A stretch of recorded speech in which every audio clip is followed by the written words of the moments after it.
telah selesai. Baik, terima kasih kepada Anda sudah berdoa pada hari ini. Selanjutnya, saya ingin bertanya apakah Anda semua di sini sudah pernah mengikuti BKP sebelumnya? Belum. Oke, saya akan menjelaskan sedikit mengenai BKP. Sebenarnya ini bukan BKP tapi KKP, hanya berbeda sedikit aja. Kalau di BKP kita membahas mengenai topik, tapi di KKP ini kita membahas masalah. KKP ini adalah konseling kelompok. Itu biasanya kalau misalnya kita melakukan konseling itu ada konseling individual. Nah ini kita melakukan konseling kelompok secara beramai-ramai seperti yang sedang kita lakukan sekarang ini. Kalau individual kan dia sendiri. Nah tujuannya apa sih dilaksanakan KKP ini? Karena kan ada orang yang dia memiliki masalah tapi dia nggak bisa nih berbicara ketika sedang sendirian, sedang berdua saja dengan konselor, tapi dia harus beramai-ramai. Nah dengan adanya teman-teman di sini pasti nanti temannya yang memiliki masalah ini dia pasti bakal percaya diri untuk menceritakan masalah dia. Adapun azas yang harus kita ketahui ketika mengikuti KKP ini, itu azas yang pertama adalah azas kerahasiaan. Jadi teman-teman di sini diminta untuk merahasiakan cerita yang sudah kita ceritakan di dalam sini.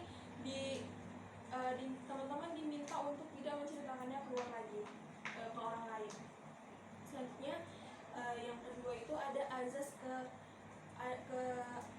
keterbukaan. Jadi teman-teman di sini diminta untuk terbuka, saling terbuka satu sama lain tanpa harus ada yang ditutupin sama sekali. Baru yang ketiga itu ada azas kesukarelaan. Teman-teman yang hadir pada hari ini diwajibkan untuk datang secara sukarela tanpa ada rasa paksaan sama sekali. Baru yang terakhir itu ada azas kenormatifan. Jadi di sini kita membuat peraturan di dalam kelompok ini. Kita membuat peraturan apabila nanti ada teman yang bercerita, teman-teman diminta untuk tidak memotong pembicaraan, tetapi kalau mau bercerita juga boleh angkat tangannya baru mulai bercerita. Hanya itu saja yang bisa saya beritahu ke teman-teman mengenai apa sih itu sebenarnya KKP. Apakah ada yang ingin ditanyakan sebelumnya? Pas. Sudah? Sudah tidak ada yang mau ditanyakan lagi. Sebelum kita memulai kegiatan kita pada hari ini, saya mau mengajak teman-teman untuk bermain games. Gamesnya mudah saja, mungkin teman-teman udah sering ya bermain games ini. Gamesnya ini seperti kita main ampar-ampar pisang dengan teman kita waktu kecil. Jadi ketika siapa yang tangannya terkena pukul 2 kali sama temannya, itu dia harus menyebutkan nama dan hobinya. Jadi ini kita memutar seperti ini ya, dimulai dari saya baru ke abang ini. Sana aja lah, agak lama Oh, sedikit. jadi dari kakak itu ke sini baru berakhirnya di abang yang itu ya. Bisa kita mulai? Oke.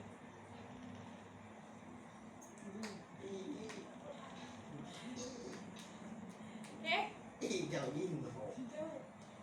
Nama saya Reza, makanan favorit saya bakso. Nama saya Intan, makanan favorit saya sambal. Nama saya Elvia, makanan favorit saya mie ayam. Nama saya Fahri, makanan favorit saya babi panggang. Saya Su, makanan favorit saya bakso. Oke, tepuk tangan dulu untuk kita semua. Baik, sebelum kita memulai kegiatannya, saya ingin mengajak teman-teman untuk mengucapkan janji terlebih dahulu. Nanti saya akan memulainya, baru teman-teman mengikutinya ya. Saya Delvia. Saya Fahri. Bersedia Dan berjanji akan merahasiakan atau menyimpan data dan informasi yang ada di dalam forum dan tidak layak didengar atau diketahui oleh orang lain. Baik, terima kasih kepada teman-teman. Tanpa menunggu waktu yang lama, langsung saja kita memasuki ke tahapan kegiatan. Yang pertama, saya akan menentukan terlebih dahulu topiknya. Jadi topik kita pada hari ini adalah pergaulan bebas. Mungkin teman-teman nggak asing lagi nih sama yang namanya pergaulan bebas. Pasti di sekitar lingkungan juga banyak yang terkena pergaulan bebas ya. Nah, saya meminta teman-teman untuk bercerita mengenai mau masalah pribadinya atau masalah yang ada di lingkungannya sendiri mengenai yang bersangkutan dengan pergaulan bebas ini. Apakah ada yang ingin bercerita? Oke, silakan. Ini bukan masalah pribadi saya, tapi di lingkungan sekolah. Teman-teman saya terkena pergaulan bebas seperti narkoba, merokok, dan lain sebagainya. Sekian dari saya. Oke, terima kasih. Selanjutnya apakah ada lagi yang mau bercerita?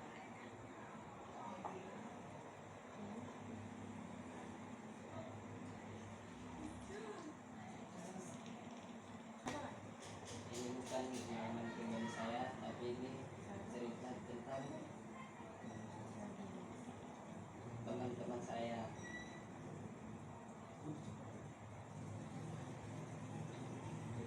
Jadi teman-teman saya terkena pergaulan bebas, terus Menceritakan tentang cara pacaran bebas di kampung saya.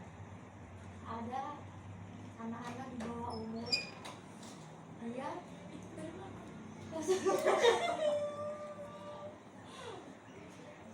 di kampung saya ada sedikit anak remaja di bawah umur, dia itu pacarannya melebihi orang dewasa dengan dia selalu meminta ingin menikah, tapi dia nggak tahu dampak kedepannya itu seperti apa. Udah sekian dari saya, terima kasih. Terima kasih. Selanjutnya ada lagi. Ini bukan pengalaman saya, tapi saya lihat di sekolah terdapat siswi yang sudah berpacaran, dia tidak punya sopan santun sedikit pun. Tata keramanya tidak seperti siswa pada umumnya yang melawan guru dan berpacaran pada saat di jam pelajaran tersebut. Sekian dari saya. Terima kasih. Apakah ada lagi? Sudah?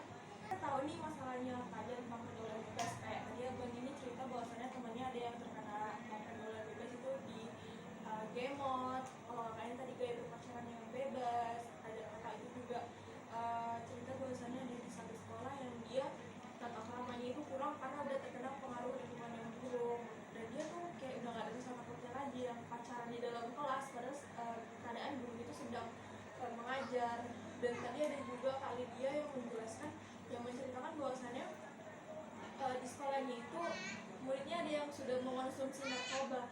Nah, itu kan menurut teman-teman juga pastinya itu kan bahaya, apalagi sudah mengonsumsi narkoba, tata krama sudah hilang, itu kan berarti pergaulan bebasnya udah bener-bener di titik yang nggak wajar lagi, dan itu sangat sulit gitu kan. Nah, pasti ada nih faktor penyebab dari teman-teman kita yang terkena pergaulan bebas. Nah, apa ada yang tahu teman-teman faktor dari teman-teman itu apa salah satu faktornya? Kalau ada yang tahu boleh angkat tangan. Ya, kalau ada yang tahu, Menurut saya itu pengaruh dari faktor lingkungan seperti orang tua. jadi apa yang dijelaskan sama kalian tadi benar. Bahwasanya salah satu pengaruh faktor faktor penyebabnya itu adalah orang tua sendiri, karena juga bukan hanya dari lingkungan sekitar, tapi dari orang tua itu juga ngaruh.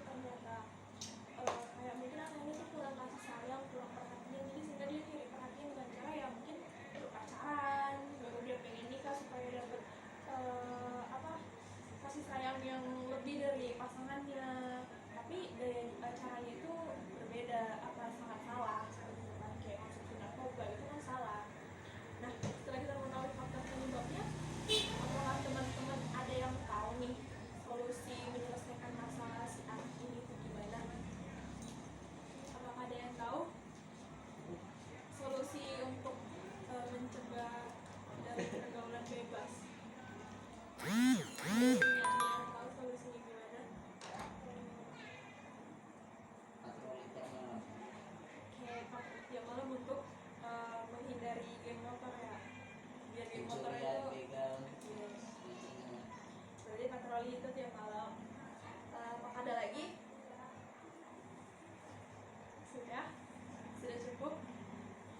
Ya tadi patroli itu bisa juga kita lakukan untuk mencegah pergaulan bebas di sekitar, karena pacaran itu kan kadang kita lakuinnya itu dilakuin sama anak muda tuh kayak di teras. Nah jadi dengan adanya patroli ini mungkin ketika lagi pacaran bisa ditegur supaya nggak berlebihan, atau mungkin ketika gemot-gemot ini mau lewat tapi ada patroli warga sekitar, itu pasti kan dia sedang untuk lewatnya.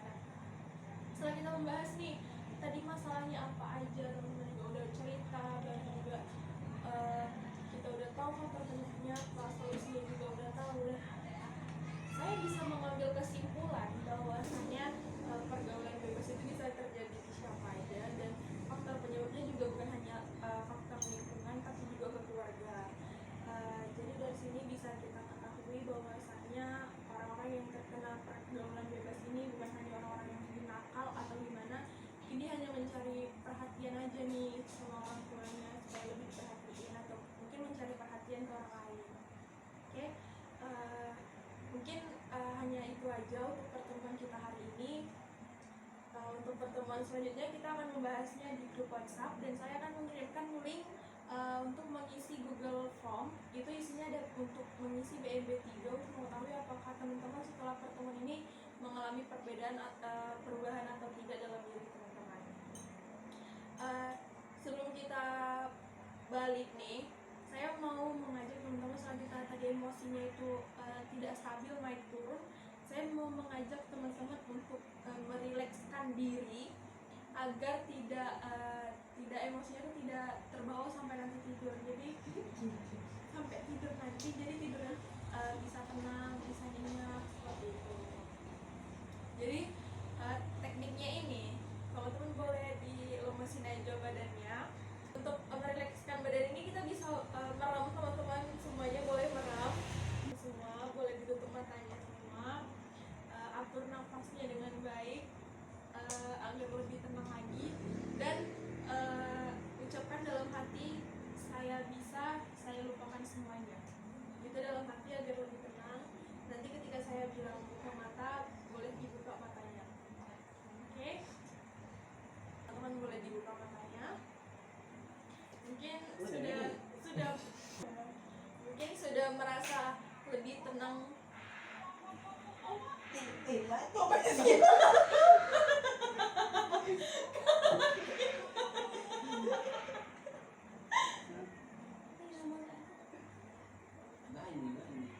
Halo Ban. Apa ya? Apa? Bentar, apa? Pemda. Iya. Ya udah bentar, ntar lagi kami situ. Kemarin nih kan, jumpai kawannya. Nak terkatering dulu ke Pemda.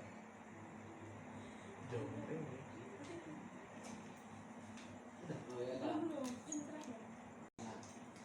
Oke, teman-teman mungkin sudah merasa lebih tenang lagi.